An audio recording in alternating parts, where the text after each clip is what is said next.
தென்காசி மாவட்ட தலைமை அரசு மருத்துவமனையில் மின்சாரம் துண்டிக்கப்பட்டதால் நோயாளிகள் கடும் அவதியடைந்தனர். கூடுதல் தகவல்களை தருகிறார் எமது செய்தியாளர் இசக்கிராஜன். வணக்கம், விவரங்கள் என்ன?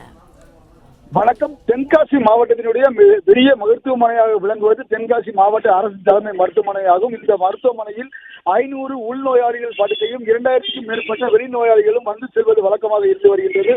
மாவட்டத்தின் பெரிய மருத்துவமனையாக இருந்து வரும் இந்த மருத்துவமனையில் நேற்று இரவு முதல் இன்று காலை வரை மின்சாரம் இல்லாமல் இருந்த சூழ்நிலை இருந்து வருகிறது. இதன் காரணமாக நோயாளிகள் மற்றும் பலரும் பாதிக்கப்பட்டுள்ளனர். மேலும் காலையில் சிடி ஸ்கேன் எடுப்பதற்கும் எக்ஸ்ரே எடுப்பதற்கும் உள்ளிட்ட பல்வேறு பயன்பாடுகளுக்கான மின்சாரம் இல்லாததின் காரணமாக பொதுமக்களும் பயனாளிகளும் மற்றும் நோயாளிகளும் பெரும் சிரமத்திற்கு உட்படுத்தப்பட்டுள்ளனர். இது குறித்து உரிய அதிகாரிகளிடம் கேட்டபொழுது போதிய அளவு மின்சார விநியோகம் நேற்று இரவு துண்டிக்கப்பட்டதன் காரணமாக பராமரிப்பு பணிகள் நடந்து வருவதாகவும் புதியதாக காலையில் மாற்று ஏற்பாடுகள் செய்யப்பட்டு வருவதாகவும் தெரிவித்துள்ளனர்.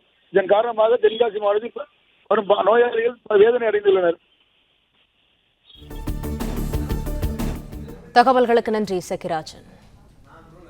பிளே ஸ்டோர் மற்றும் ஆப் ஸ்டோரில் இருந்து பாலிமர் செயலியை QR கோடு மூலம் பதிவிறக்கம் செய்யுங்கள். செய்திகளை உடனுக்குடன் பெறுங்கள்.